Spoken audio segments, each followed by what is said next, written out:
Assalamualaikum warahmatullahi wabarakatuh. Innal hamdalillah nahmaduhu wa nasta'inuhu wa nastaghfiruhu wa natubu ilaih. Wa na'udzu billahi min shururi anfusina wa sayyiati a'malina. Man yahdihillahu fala mudilla lahu wa man yudlilhu fala hadiya lahu. Asyhadu an la ilaha illallah wahdahu la syarika lahu wa asyhadu anna Muhammadan abduhu wa rasuluh. Allahumma salli wa sallim ala nabiyyina Muhammadin wa alihi wa sahbihi wa man tabi'ahum bi ihsan ila yaumiddin. Amma ba'd. Ikhwati a'azzani Allah wa iyyakum, nuwasilu an naqra al-kitab Ar-Rahiqul Makhtum, yani fi siratir Rasuli alaihi salatu wassalam, min bab misaq takhaluf al-islamiyyin li akhina Hidayat, falyatafaddal masyhur. Berkata penulis rahimahullah, piagam persekutuan Islam. Di samping melakukan akad mempersaudaraan, piagam persekutuan Islam. Di samping melakukan akad mempersaudarakan antara sesama kaum muslimin, Rasulullah SAW juga melakukan akad perjanjian yang mengikis habis setiap dendam kesumat yang pernah terjadi di masa jahiliyah dan sentimen-sentimen kesukuan. Beliau tidak menyisakan satu tempat pun bagi bersemayamnya tradisi-tradisi jahiliyah. Berikut ini poin-poinnya secara ringkas. Baik, ikhwati azani wa iyyakum. Ini setelah kita mengetahui Rasulullah sallallahu alaihi wasallam mengadakan al-mu'akhad bainal muslimin, mempersaudarakan muslim dengan muslim yang lainnya, sekalipun kita tahu hakikat muslim memang bersaudara. Sebagaimana Nabi berkata, al-muslimu akhul muslim. Seorang muslim adalah saudara bagi muslim yang lainnya. Tapi kita mengetahui bahwa setiap muslim memiliki hati. Wa qalbul mu'min kama qalbu yani ammatun nasi mutaqallab. Sebagaimana hati manusia yang lainnya, hati orang beriman kadang berbolak-balik. Maka untuk mencegah terjadinya kerusakan yang datang sesudah persaudaraan ini, Nabi mengadakan misaqut takhaluf, sebuah perjanjian kesepakatan bersama yang diatur sesuai dengan aturan Islam. Berusaha menutup segala celah-celah yang datang dari jejak jahiliyah. Kahazazatil jahiliyah, misalnya dendam. Sebab dalam Islam, jika manusia telah mengucapkan syahadat, mereka bersaudara. Wajib menjauhkan dari hati mereka zaid, perasaan ada kedengkian, kecemburuan kepada sesama muslim. Sebab itu Allah menurunkan firman-Nya agar orang beriman senantiasa mengucapkan doa, Rabbana ighfir lana wa li ikhwanina alladhina sabaquna bil iman wa la taj'al fi qulubina ghil lilladzina amanu. Wahai Rabb kami, ampunkanlah untuk kami dan untuk saudara-saudara kami yang telah terlebih dahulu beriman, dan jangan Engkau jadikan dalam hati kami kedengkian, kebencian terhadap orang-orang yang telah terlebih dahulu beriman. Maka Nabi berusaha membuat sikap syaddud dari'ah, mencegah agar dendam kesumat ini tidak terjadi lagi. Adanya naza'atul qabiliyah, fanatik qabilah yang membuat mereka saling bersaing, dihilangkan. Tidaklah beliau menjumpai satu pun bibit-bibit yang mengajak kepada taklid jahiliyah, Nabi akan hapuskan. Dan ini tentu saja perbuatan Nabi berdasarkan wahyunya Allah Subhanahu wa taala. Tidak mungkin Rasulullah sallallahu alaihi wasallam melakukannya berdasarkan hawa nafsunya. Semua yang datang dari Nabi bimbingan Allah Subhanahu wa taala. Baik, fadhil.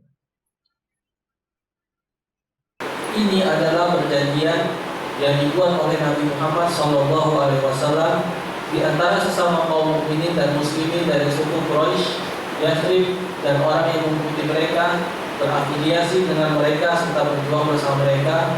Pertama, yang dimaksud di dalamnya bainal mu'minina wal muslimina min Quraisy wa Yathrib min wa man tabi'ahum falahiqa bihim, Ini semuanya adalah orang yang beriman, karena Nabi tidak pernah membuat tidak pernah mengadakan sebuah persaudaraan antara mukmin dengan kafir. Nabi hanya mempersaudarakan mukmin dengan mukmin, muslim dengan muslim dari kalangan Quraisy maupun Yasrib. Quraisy maksudnya adalah Muhajirin, Yasrib maksudnya adalah apa? Orang-orang Ansor. Nabi buat perjanjian ini dan orang-orang yang mengikuti mereka dalam jalan dakwah, dalam berjuang bersama dengan mereka menegakkan tauhid. Di antaranya pertama bahwa mereka adalah suatu umat yang berbeda dengan umat lainnya. yakni annahum ummatun wahidah. Mereka ini umat yang satu, namanya muslim, mukmin. Allah menyebut mereka wasammaitahumul muslimin. Wasammaituhumul muslimin. Allah menamai mereka dengan sebutan muslim. Al-muslimun lafaz yang tegas bagi mereka. Dan ini untuk mengembalikan kepada asalnya manusia itu. Allah katakan dalam Al-Quran, kanan nasu ummatan wahidah. Dahulunya manusia itu hidup dalam keadaan satu. Yang dimaksud dengan ummatan wahidah ala dinin wahid wa aqidatin wahid, di atas agama dan akidah yang satu. Wa tauhid, yaitu bertauhid. Jadi disepakati mereka adalah umat muslim mukmin muwahhid min dunin nas, berbeda dengan kebanyakan manusia. Yahudi, Nasrani, Allah katakan dalam Al-Qur'anul Karim, wa tahsabuhum jami'a wa qulubuhum satta. Engkau sangkakan Yahudi dan Nasrani itu hati mereka menyatu, padahal engkau sangkakan Yahudi dan Nasrani itu mereka bersatu padu, ternyata hati mereka berpecah belah. Mukmin tidak. Bersatu dari segi zahir dan bersatu dari segi batin, dan tidak bisa menyatukan ini kecuali apa, ikhwan? Ala aqidatin wahidah, di atas akidah yang sama, yaitu akidah tauhid. La yusyriku billahi syai'a, tidak menyekutukan Allah dengan sesuatu apapun juga. Baik, sanian. Kedua, golongan muhajirin dari suku Quraisy tetap pada kelompok mereka, satu sama lain saling bahu-membahu dalam membayar diat atau ganti rugi atas pembunuhan tidak sengaja, dan menebus tawanan mereka dengan cara yang ma'ruf dan adil di antara sesama kaum mukminin. Dan setiap kabilah Ansor tetap pada kelompok mereka. Setiap kelompok saling bahu-membahu dalam membayar diat mereka. Setiap kelompok dari mereka menebus tawanan mereka dengan cara yang ma'ruf dan adil di antara sesama kaum muslimin. Nah, Rasul menetapkan muhajirin bersaudara, Ansor bersaudara, muhajirin dan Ansor bersaudara. Masing-masing mereka muhajirin dan Ansor ditetapkan kalau di antara mereka ada yang melakukan sebuah kesalahan dan harus membayar diat maupun membayar dam, maka mereka saling membantu. Begitu pula keadaan orang-orang Ansor. Ini dilakukan karena Nabi tahu tidak semua orang mukmin dari kalangan muhajirin maupun Ansor memiliki harta yang banyak. Justru kebanyakan mereka miskin. Justru kebanyakan mereka miskin. Saking banyaknya orang miskin dari kalangan pengikut Nabi ketika itu, sampai-sampai Nabi mengucapkan doa, Allahumma ij'alni min zumratil masakin wa ba'asni ma'a azumratil masakin. Ya Allah, jadikanlah aku termasuk golongan orang-orang miskin dan bangkit di yaumil qiyamah bersama dengan rombongannya orang-orang miskin. Kama qala alaihi salatu wasallam. Maksudnya bukan Nabi minta menjadi orang miskin, kata para ulama, karena biasanya orang miskin itu apa ya, kawan? Sakinatu qulub, sakinatu qalbi, hatinya itu lebih tenang. Kehidupannya memandang negeri akhirat lebih mantap. Nah, kesimpulan kembali kepada pembahasan, dan Nabi menganjurkan muhajirin saling tolong menolong, Ansor saling tolong menolong, saling menutupi kekurangan sesama mereka, dan muhajirin dan Ansor hidup bersaudara. Salisan, yang ketiga, bahwa kaum mukminin tidak akan membiarkan ada orang yang dililit hutang dan tidak mampu membayarnya di antara mereka dengan cara memberinya secara ma'ruf, baik dalam hal tebusan ataupun diat. Dan ini berlangsung terus-menerus sampai suatu ketika Anas bin Malik menceritakan, yu'ta ila Nabi sallallahu alaihi wasallam yakni rajulun mayyitun faqalu ya Rasulullah salli alaihi faqala alaihi salatu wasallam hal lahu daynun faqala salasatu dirham faqal hal taraka syai'an min mali qala ma fi ya Rasulullah faqala alaihi salatu wasallam sallu ala sahibikum fataraka an-nabiy sallallahu alaihi wasallam faja'a ilaihi rajulun yusamma bi Abi Qatadah wa qala ya Rasulullah inna dainahu alayya faqala alayka dainuhu wa huwa bari'un min atau kama qala alaihi salatu wasallam atau kama qala alaihi salatu wasallam summa shalla alaihi. Sampai itu terjadi di zamannya di kota Madinah, didatangkan kepada Nabi seorang yang telah meninggal dunia. Kata para sahabat, tolong salatkan ya Rasulullah. Nabi berkata, apakah dia memiliki hutang? Kata para sahabat, cuma 3 dirham. Kemudian Nabi berkata, ada enggak harta yang ditinggalkan untuk membayar hutangnya? Kemudian mereka mengatakan tidak ada. Kemudian Nabi berkata, kalau begitu kalian saja yang menyolatkannya. Ada hikmah di sini kata para ulama. Nabi menyebutkan kalian saja menyolatkannya. Ada banyak hikmah. Hikmah yang pertama, bahayanya memiliki hutang, terutama meremehkan dan tidak membayar. Yang kedua, mengajarkan kepada kaum muslimin agar punya empati kepada saudaranya yang berhutang. Jangan dia biarkan, karena mukmin dengan mukmin satu tubuh. Sementara jiwa orang beriman, dalam hadis yang sahih Nabi berkata, nafsul mu'min mu'allaqatun bidainihi. Jiwanya orang beriman itu tergantung dengan apa? Hutangnya. Gak akan ke surga sebelum terbayar apa ya, Pak? Hutang-hutangnya tersebut. Dan terbukti ketika itu, setelah Nabi berkata, salatkanlah atas kalian jenazah saudara kalian ini. Lalu Nabi meninggalkannya, datanglah lelaki yang bernama Abu Qatadah. Wahai Rasulullah, hutangnya biar aku yang membayarnya. Tanggungannya atas diriku, atas semua tanggungannya, dan dia berlepas diri darinya. Lalu Nabi menyolatkannya. Apa hikmah yang bisa kita ambil? Begitulah Nabi SAW menetapkan, wa annal mu'minina la yatrukuna mufarraqan bainam ayyutuhu bil ma'rufi fi fida'in aw aqlin. Orang beriman, muhajirin maupun ansor, mereka tidak akan membiarkan saudaranya dalam keadaan kesulitan, memiliki hutang ataupun kesulitan ekonomi. Mereka akan berikan dengan cara yang ma'ruf, dengan cara yang baik, baik berupa bantuan uang maupun dukungan untuk bisa membayar hutang yang lainnya. Begitulah orang mukmin. Tapi sifat ini sekarang sudah hilang. Ada 2 sebab kata para ulama. Sebab yang pertama, masuknya ke dalam hati seorang mukmin akan kecintaan terhadap dunia. Apa namanya? Hubbud dunya wa karahiyatul maut. Apa namanya nih, kawan? Penyakit apa namanya? Wahn.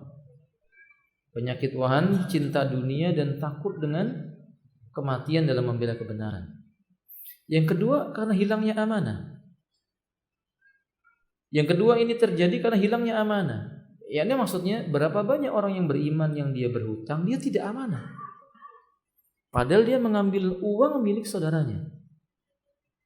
Harusnya dia mengamalkan firman Allah Ta'ala, antu addul amanat ila ahliha. Amanah dikembalikan kepada pemiliknya.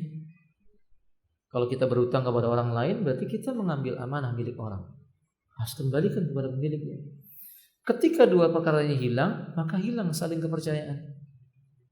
Ketika ada orang berhutang, maka saudara muslim yang lainnya, khalas gimana mau dibantu, dia tidak amanah. Atau ketika dia mau membantu, dia mengatakan kami masih perlu alias bakhil. Terlalu cinta dengan apa? Dan itu tidak ada di zaman Rasulullah SAW. Sejak awal mereka hijrah ke kota Madinah, antum perhatikan. Abdurrahman bersaudarakan dengan Sa'ad. Apa kata Sa'ad ketika itu?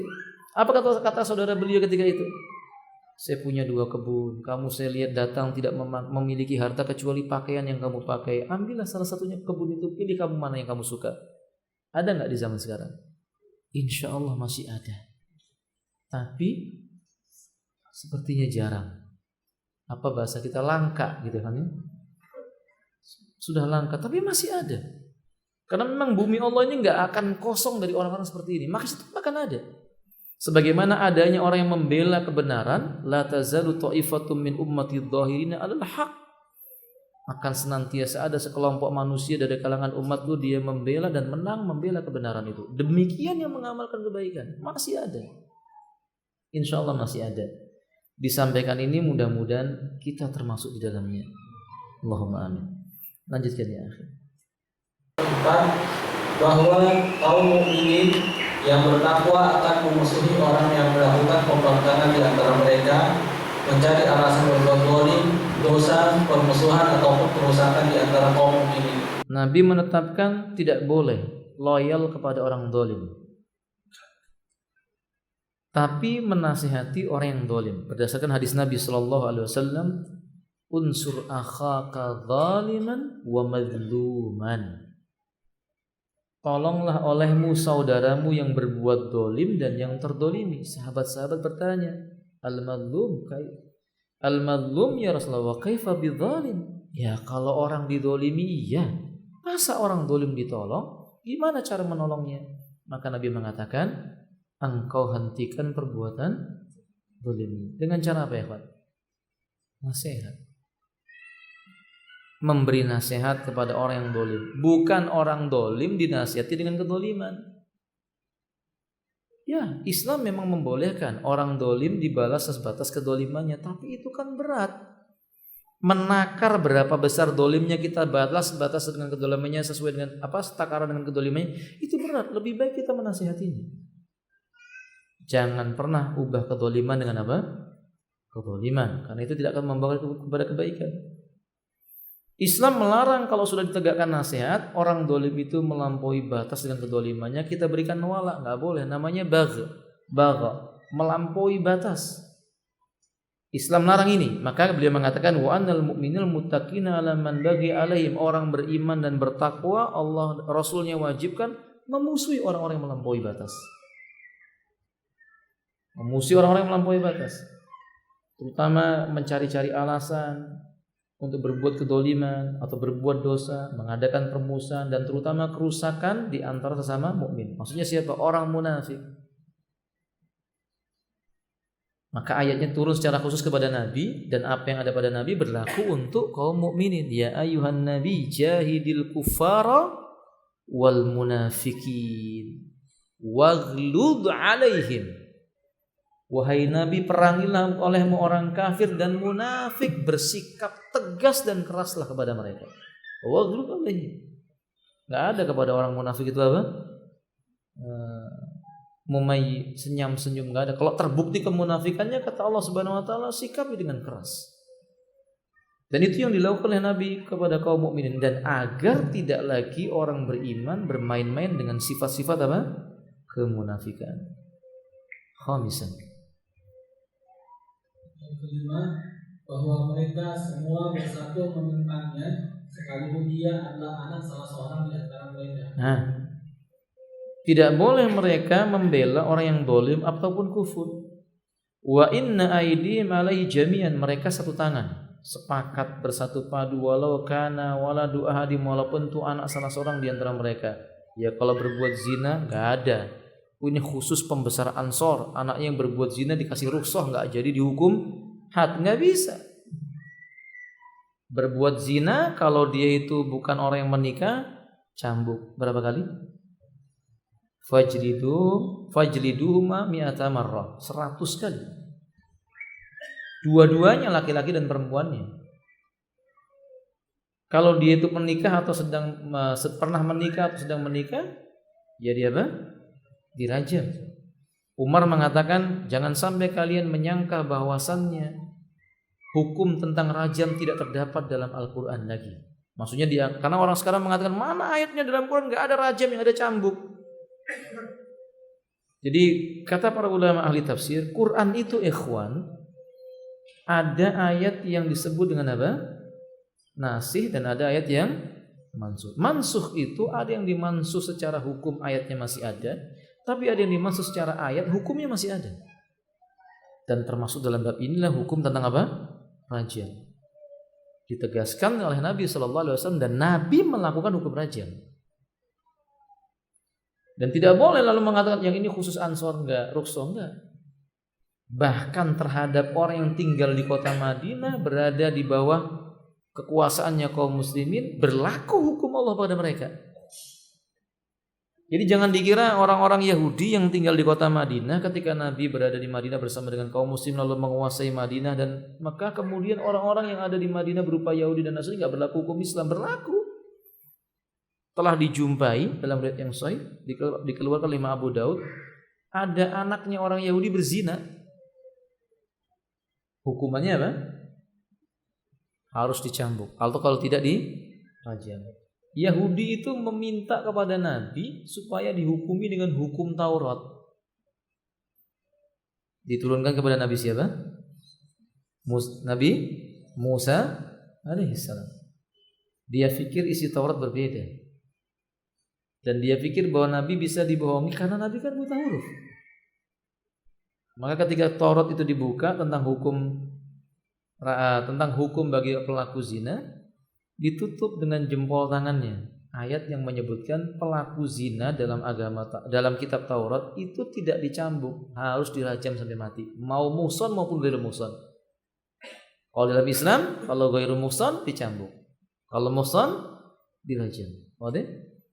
Maka dilakukan hukum itu, tetap dilakukan. Yang tadinya dia membohongi Nabi terbongkar, tetap ditegakkan. Enggak ada tidak ada perbedaan ini mau Yahudi, mau Nasrani, Muslim. Kalau ada di negeri Islam ditegakkan hukum Islam, berlaku baginya hukum Islam. Mencuri ya dipotong tangan. Dan ini kaum muslimin bahu-membahu. Maksudnya jangan lagi nanti mereka mengatakan yang ini khusus anaknya Ansor nggak boleh, ini khusus anaknya Muhajir nggak boleh. Kalau itu yang terjadi, Islam nggak akan tegak. Nah, di awal Nabi membuat sebuah perjanjian seperti ini. Baik, lanjutkan ya. Seorang mukmin tidak boleh membunuh mukmin yang lain karena membunuh orang kafir. Naam. Wala yaqtul mu'minun mu'minan fi kafirin. Kalau ada orang mukmin membunuh orang kafir, lalu keluarganya yang mukmin menuntut, itu nggak boleh. Dihukum bunuh si pembunuhnya. Paham? Sekalipun dia membunuh orang kafir, tapi yang dibunuh orang kafir. Makanya ketika terdapat dalam Imam Bukhari, Nabi Shallallahu Alaihi Wasallam menghukumi terhadap seorang mukmin yang ketika dia berlalu di pasar melihat lelaki Yahudi melecehkan wanita muslimah dengan cara ditarik jilbab dan kain bajunya sehingga terlihat betisnya. Maka lelaki muslim ini serta-merta menyergap Yahudi tadi, dipukul sampai mati. Dipukuli sama satu orang muslim tadi itu sampai mati. Dan lainnya nggak ada yang mukuli, cuma satu orang yang mukulin sampai mati. Keluarganya menuntut apa? Dia ditanya oleh Nabi, penyebabnya apa? Penyebabnya ternyata dia mendolimi atau melecehkan wanita muslimah. Kata Nabi, tidak ada dia, tidak ada minta dihukum bunuh, tidak ada. Tapi ingat, Islam punya aturan. Gak boleh sembarangan membunuh manusia sekalipun kafir atau non muslim. Apa bedanya kafir sama non muslim? Bedanya kalau kafir sebutan syariat, kalau non muslim itu bukan sebutan syariat. Kan gak ada dalam syariat ghairu muslim, yang ada kafir. Ini kayaknya harus disosialisasikan bahasa kafir ini, Pak, agar orang gak fobi gitu loh. Sekarang ini kita kalau menyebut kafir kayaknya serem gitu ya. Abdurrahman ngomong kafir, halal darah dan hartanya. Allahul musta'an. Enggak demikian ya. Karena memang ini syariat. Syariat menyebutnya orang kalau enggak beragama Islam sebutannya kafir. Dalilnya mana? Surat Al-Bayyinah salah satunya. Innal ladzina kafaru min ahlil kitabi wal musyrikin. Sesungguhnya orang kafir dari golongannya ahlul kitab dan musyrik. Berarti ahlul kitab dan musyrik disebut dengan kafir. Ikhwati azanillah, membunuh orang kafir yang muahad, Nabi berlepas diri. Inni bari'un liman qatala muahadan. Barang siapa membunuh kafir muahad, aku berlepas diri darinya. Nabi enggak akan memberi jaminan baginya. Maka jangan dikira Islam itu kasar, enggak tiap orang kafir dibunuh. Ustaz, orang kafir dibunuh yang mana? Yang memerangi kaum muslimin. Dan agama kita agama yang kuat, bukan agama yang mengajarkan kelemahan, yang ditempeleng pipi kanan kasih pipi ya hancur. Ya, enggak, ini namanya sabar. Bukan, itu konyol namanya. Sabar itu ya wabillah, ya diletakkan pada tempatnya. Maksudnya ditempatkan sesuatu di mana Allah memerintahkan kita melakukan, ya itu kita lakukan. Ya kalau orang kafir memerangi kita, ya kita lawan. Wadah ya wabillah. Jadi bukan semua orang kafir. Maka antum lihat Abu Hurairah enggak membunuh ibunya, padahal ibunya ketika itu masih beragama dengan agama nenek moyang, sampai beliau meminta Nabi mendoakan lalu masuk Islam biidznillah dengan izin Allah taala. Nabi tidak membunuh siapa? Pamannya. Apakah Nabi membunuh Abu Thalib? La. Apakah Abu Thalib muslim? La, bukan muslim. Fahim ya kan? Naam kadzalik. Kemudian yang ketujuh. 7. Tidak menolong orang kafir untuk melawan seorang mukmin. Dan ini penting. Salah satu hal yang membatalkan keislaman seseorang ketika seorang muslim mengutamakan si kafir atas orang beriman. Maksudnya mengalahkan orang-orang yang beriman. Ini nggak boleh. Karena menolong orang kafir untuk mengalahkan orang beriman itu menandakan dia mencintai orang kafir tersebut. Sementara dalam Islam itu hukumnya haram. La tajidu qauman yu'minuna billahi wal yawmil akhir yuwadduna man hadallaha wa rasulahu walau kanu aba'ahum ila akhir ayat. Engkau tidak akan mendapati suatu kaum yang dia beriman kepada Allah dan datangnya hari kiamat kemudian dia bisa berkasih sayang lebih mencintai orang-orang yang nyata-nyata memusuhi Allah dan Rasulnya walaupun bapak mereka, anak mereka, kerabat mereka ada. Maka nggak boleh seorang mukmin menolong orang kafir mengalahkan orang yang beriman. Tapi juga tidak boleh seorang mukmin bersikap zalim terhadap orang kafir. Jadi kalau ada perselisihan muslim dengan kafir, datang kepada hakim yang muslim, bagaimana memutuskannya? Putuskan dengan adil. Kalau yang mukmin salah, nggak boleh dia katakan kamu benar, nggak boleh. Tetap mukmin salah. Sehingga di zaman para sahabat ada orang berselisih tentang masalah patok tanah di zamannya Umar bin Khattab. Orang mukmin ini mengira bahwa itu tanahnya. Orang-orang Yahudi itu mengira itu adalah tanahnya. Maka yang curang Yahudi, cuma orang mukmin tidak bisa mendatangkan hujah. Sementara si Yahudi bisa mendatangkan apa? Walaupun Umar tahu ini zalim, tapi dalam hukum Islam bukan dihukumi karena kita fanatik sama mukminnya. Yang dihukumi itu zahir yang harus ditetapkan sesuai dengan kenyataannya. Ternyata kenyataannya itu menguatkan orang Yahudi. Ya, Umar menangkan Yahudi. Walaupun Umar sangat benci dengan Yahudi itu. Itu namanya adil. Faham tuh ya kawan? Kita tidak boleh zalim kepada mereka. Contoh misalnya mungkin seorang lelaki punya seorang istri muslimah, mertuanya ghairu muslim. Dihaluskan ya. Kafir begitu ya Allah. Gimana sikapnya? Ya dia tetap berbuat adil sama mertuanya. Dia biarkan istrinya berbuat baik atau birrul walidin kepada siapa? Tidak boleh dia berkata, saya suamimu. Saya lebih berhak daripada bapak ibu. Dia itu kafir apalagi. Wah ini bahaya kalau begini.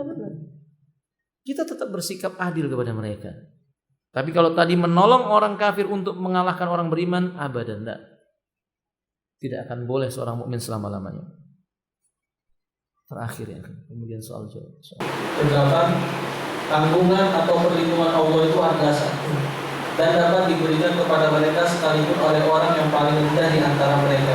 Ini kita lewati, maksudnya jaminan Allah kepada orang-orang yang beriman tidak dibeda-bedakan. Mau itu golongan kaya, mau itu golongan miskin, sama dapat perlindungan dari Allah Ta'ala. Diperlakukan sama. Yang terakhir ya. 9. Bahwa orang Yahudi yang mengikuti kami, maka dia berhak mendapatkan pertolongan dan perlakuan sama, tidak terzalimi dan tidak pula tertindas. Maksudnya, sebagian orang Yahudi yang mereka condong kepada Muslim, mukmin, tapi mereka sedang mencari bukti-bukti apakah ini benar Nabi atau tidak. Mereka nggak berbuat zalim. Mereka mencintai orang beriman. Mereka mencintai muhajirin dan ansor. Mereka mencintai Nabi. Proses dengan berjalannya waktu, mereka masuk Islam. Contohnya siapa? Abdullah bin Salam. Ini dulunya sebelum masuk Islam sahabat Nabi ini, Abdullah bin Salam radhiyallahu taala, sebelumnya dia adalah tokoh Yahudi, ahli ilmunya Yahudi. Kalau orang Yahudi itu punya masalah bertanya kepada Abdullah bin Salam. Setelah dia mempelajari tentang kebenaran Islam yang datang dari Nabi, dia masuk Islam. Dan sebelum masuk Islamnya, Nabi melarang, mengusik Abdullah bin Salam dan yang semisal dengannya. Contoh yang lainnya ada seorang pendeta Yahudi juga yang datang kepada Nabi menguji kebenaran Nabi. Nabi SAW itu dicaci maki di hadapan para sahabat. Nabi tidak pernah membalas karena memang sifatnya Nabi akhir zaman, kalau yang dicela itu pribadinya dia nggak pernah marah, tapi dia akan marah kalau yang dicela apa?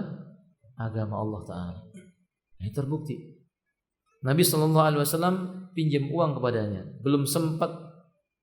belum selesai perjanjiannya, belum sampai pada hari yang ditentukan untuk membayar. 2 hari kemudian dia datang, ditagih di depan orang banyak. Antum bayangkan, kalau kita gimana? Kita ini utang, sembunyi-sembunyi, malu kelihatan orang, saksinya cuma 2 orang, janjinya sebulan lagi. 2 hari kemudian pas di pengajian kayak gini ya kawan, didatangi. Utang ente bayar. Ente kasih apa? Ini gitu ya. Artinya Nabi tidak. Nabi mengatakan kepada Abu Bakar bayar utangnya. Malah dikasih hadiah orang tersebut untuk menunjukkan kebaikannya Rasulullah SAW. Akhirnya dia masuk Islam. Dan seperti itu seterusnya. Begitulah seharusnya kita yang menjadikan Nabi sebagai uswah. Kalau cuma pribadi kita yang dicela, biarin aja. Karena itu menghapuskan apa? Dosa. Kita mau dibilang ini ekstrim, kita mau dibilang itu sebenarnya orang yang tekstualis, biarin aja. Tapi kalau sudah yang dicela adalah agama Allah, jilbab dihukumi oleh mereka dengan hukum yang tidak wajib, wanita-wanita menutup wajah mereka dianggap itu patut dicurigai, kita nggak boleh diam karena itu hukum Allah. Masa kita mau diam? Saudara-saudara wanita kita yang sudah menjaga rasa malunya, tidak ingin menyebabkan laki-laki jatuh terfitnah dengan kecantikan wajahnya, malah suruh menanggalkan. Kalau nggak dikeluarkan dari kampus-kampusnya, kita nggak boleh diam dari orang seperti ini. Harus keluarkan hujah, dalil-dalil untuk membantah mereka, siang dan malam. Sampai kapan? Sampai dia tobat atau kita mati meninggalkan dunia ini. Fahim tuh? Wallahu a'lam bishawab. Sudah, antum jangan meraba-raba siapa maksudnya Ustaz itu kan? Enggak penting itu ya. Sampai di sini ikhwat. Ini apa?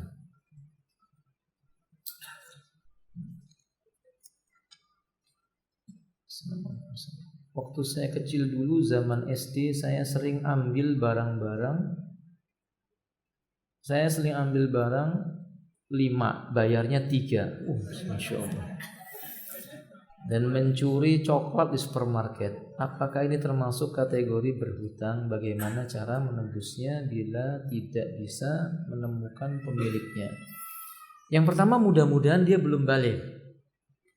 Sebab kalau dia sudah balik, dia harus mengembalikan barangnya. Kalau dia belum balik, sebaiknya dia tetap mengembalikan. Tapi dia belum kena beban dosa. Karena Nabi berkata, Rufi'al qalamu an salas. Pena diangkat dari 3 golongan. Salah satunya anis sabihata yaqtadima, dari anak kecil sampai dia bermimpi dewasa. Tapi dalil ini tidak boleh dianjurkan. Si kecil nggak apa-apa nyolong, kemudian nanti belum balik, nggak boleh itu. Maksudnya begini, mudah-mudahan karena ketidaktahuannya dan dia belum balik itu dimaafkan. Tapi tetap usahakan mencari pemiliknya. Gimana kalau tidak ketemu? Al-Imam An-Nawawi menyebutkan 2 cara taubatnya yang harus dia lakukan. 2 jalan yang maksudnya dia lakukan.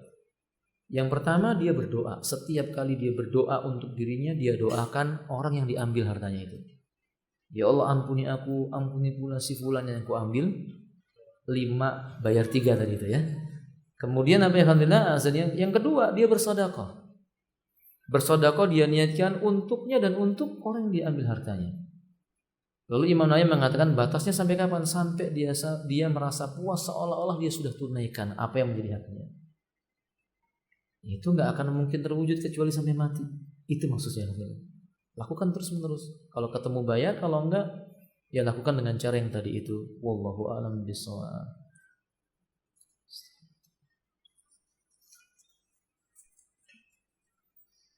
Ustaz, ada berapa orang sahabat yang mendapatkan julukan apa khusus dari Nabi? Saya tidak paham pertanyaannya. Mungkin maksudnya ada nggak sahabat yang mendapatkan gelar dari Nabi? Ya ada, seperti Khalid ibn Walid. Siapa gelarnya dari Nabi? Saif min suyufir Rahman. Saif min suyufillahi ta'ala. Salah satu pedang di antara pedangnya Allah. Hamzah Nabi menyebutnya apa? Asadullah. Singanya Allah. Umar Nabi menyebutnya Al-Faruq. Abu Bakar Nabi menyebutnya As-Siddiq. Aisyah Nabi menyebutnya Siddiqah bintu Siddiq. Masih banyak lagi ya. Wallahu a'lam bishawab. Apa hukum musik? Assalamualaikum warahmatullahi wabarakatuh. Apa hukum musik Islami? Apakah haram ataukah ada halalnya? Ada halalnya? Akhi, saya mau tanya, yang disebut Islami itu apa dulu? Kalau saya mengatakan bajunya Akhi Dayat Islami. Kenapa disebut Islami? Karena memenuhi syarat-syarat yang ditentukan oleh Islam. Berarti dinamakan Islami kalau datang dari Quran dan Sunnah. Saya mau tanya, sebutan musik Islami apakah ada dalam Quran dan Sunnah anjuran bermusik? Sudahlah, kita nggak usah bicara masalah haramnya. Kalau disebut musik ini Islami, apa artinya Islami? Karena sekarang ini semua serba Islami. Musik Islami, cara jalan Islami, nanti suatu saat ada joget dan senam Islami. Apakah ada dalam Islam, Quran dan Sunnah yang menyebutkan kita harus bermusik? Nggak usah bicara masalah haram. Jawabannya nggak ada. Sebut aja musik, jangan tambah-tambahi pakai apa? Islam, karena Islam berlepas diri darinya. Baru kita hukumi. Gimana sih hukumnya apa? Musik. Ada nggak musik yang halal? Kalau seandainya ada musik yang halal, kita tanya di zaman Nabi ada musik tidak? Kalau dikatakan ada, ya ada. Tapi bagaimana? Apakah Nabi pernah bermusik? Enggak loh. Dari mana usah tahu di zaman Nabi ada musik loh? Nabi yang mengatakan dalam hadis Muslim, "Sayati fi akhir zamanil ladzi min ummati yastahillunna hirra wal harira wal ma'azif," kata Nabi. Akan datang zaman nanti sebelum dibangkitkannya kiamat dari kalangan umatku di akhir zaman menghalalkan sutra, zina dan ma'azif. Ma'azif itu namanya musik. Berarti di zaman Nabi ada orang berbuat itu. Cuma Nabi menyebutkan nanti di akhir zaman mereka akan menghalalkan. Berarti sebelumnya apa? Antum yang jawab, bukan ana. Barakallahu fiik. Ada seorang muslim yang ulang tahun memberikan makanan, tetapi saya tidak ikut merayakannya. Apakah makanannya haram atau jangan dimakan? Kalau antum diantarkan kue datang kepada antum untuk kemudian itu acara dari ulang tahun, dan kemudian jika antum memakannya mereka tidak menganggap antum menyetujuinya, makan saja, nggak apa-apa. Dan ini pendapatnya Syekhul Islam Ibnu Taimiyah. Paham? Karena hukum asal makanan apa? Halal. Gak boleh antum buang ke tempat-tempat yang kemudian ini haram, tidak boleh. Karena hukum asalnya halal. Kalau tidak antum ingin memakannya, berikan kepada fakir dan miskin yang mereka membutuhkannya. Tapi dengan catatan kalau antum ketika memakannya tidak ada anggapan antum setuju dengan apa? Perbuatannya. Wallahu a'lam bishawab. Ustaz, di sekolah ana celana di atas mata kaki dilarang karena katanya itu celana buat ke sawah. La haula wala quwwata. Kalau ana potong takutnya celana ana akan disita. Mohon solusinya. Solusi yang pertama, berbuat baik dulu kepada pihak sekolah. Kita mungkin ketika sekolah itu dilarang begini begitu kan oleh pihak sekolah karena kita adabnya kurang. Ini nasihat buat teman-teman pemuda-pemuda, saya nasihatkan. Kalau udah ngaji akhlaknya yang baik. Kalau udah ketemu guru dan ngaji ucapkan salam, bawa hadiah lah. Pak, hadiah buku buat Anda, hadiah madu buat Anda, begitu loh. Jangan antum sudah ngaji makin bengis. Ketemu guru antum pandangannya tajam, udah jenggotnya antum tebal, SMA udah tebal misalnya gitu kan. Kemudian antum berkata kepada guru antum waalaikumsalam, antum tidak ucapkan salam. Ya gimana guru antum tidak marah? Akibat ditambah lagi celana antum yang apa? Cingkrang. Coba berbuat baik dulu, akhlak yang baik. Kalau kita seandainya Anda di sekolah itu ranking 1 tiap hari, tiap saat, tiap bulan, tiap tahun nggak pernah dikalahkan ranking antum. Kalau nggak 1-2, antum dibanggakan sama pihak sekolah. Nggak mungkin sekolah negara antum. Kalau antum kajian pelajaran IPS bolos, matematika nilainya 5, celana antum cingkrang, ya antum nanti dipikir gara-gara celana cingkrang. Cobalah kita berpikir positif dulu. Ini saya nasihatkan, lakukan dulu. Antum tunjukkan orang celana cingkrang itu cerdas. Jangan bawa dalil, nggak sampai mereka pakai dalil. Antum katakan qala Allah, qala Rasul, kata mereka, kamu jangan di sini sekolahnya, sana di Saudi saja, begitu kan? Nggak sampai. Jadi yang baik dulu, akhlak yang baik. Yang kedua, ikhwati azanillah, jangan terlalu bersemangat. Maksudnya begini, akhi, Nabi itu kan melarang yang menutupi mata. Ya cobalah yang sedar ini, kalau ini mata kaki, ya di sini. Antum jangan di sini. Antum pergi ke sekolah setengah betis. Ya benar guru antum, ente ke sawah. Kan gitu ya akhi. Karena kebodohan mereka. Makanya ada kaidah apa? Antum memahami kaidah tentang darul mafasid atau kaidah mencari maslahat yang sebesar-besarnya. Selama perkara itu enggak haram, antum lakukan, cukuplah di atas mata kaki sedikit. Nanti kalau antum di luar sekolah, enggak apa-apa. Antum naikkan sampai setengah betis. Paham ya, kawan? Ini tolong diperhatikan baik-baik. Satu lagi nih nasihat. Saya baru beberapa bulan yang lalu menyampaikan bab tentang sunnah itu memanjangkan rambut. Lalu ada seorang pemuda rambutnya dipanjangkan. Dia biasanya pendek. Saya katakan, kenapa dipanjangkan? Ustaz kemarin baru ngomong sunnah kalau rambut dipanjangkan. Saya tanya, gimana penilaian guru Anda? Suruh nyukur Ustaz, saya lebih baik keluar sekolah daripada nyukur rambut. Saya bilang, antum bahlul. Dia tidak bisa membedakan mana yang harus didahulukan dan mana tidak. Kan termasuk sunnah Nabi juga mencukur rambut dengan rapi. Ditempatkanlah pada tempatnya. Nanti kalau antum sudah punya perusahaan sendiri misalnya, atau antum punya sekolahan sendiri, ketentuannya sunnah dipanjangkan, ya monggo antum yang punya sekolah. Ini kita sekolah menuntut ilmu, ikuti aturan yang tidak melanggar syariat. Wadih ya ikhwani? Nah, izin bertanya Ustaz, ada undangan pemilihan ketua RT di lingkungan kampung ana, dan di situ terdapat kupon door prize. Apa yang Anda lakukan? Saya nggak paham maksudnya kupon door prize itu bagaimana? Yang datang hadir dikasih kupon door prize. Kalau pertanyaannya gimana Ustaz undangannya? Antum datang undangan, pilih RT-nya antum yang kira-kira itu membawa kepada kemaslahatan, nggak usah ambil kuponnya. Antum nggak usah ambil kuponnya, nggak penting. Kan tujuannya apa? Ternyata Ustaz saya datang, pas saya dapat, saya nggak minta kupon malah dapat hadiah kulkas. Antum bawa pulang, jangan antum tinggal. Karena itu halal. Waleh?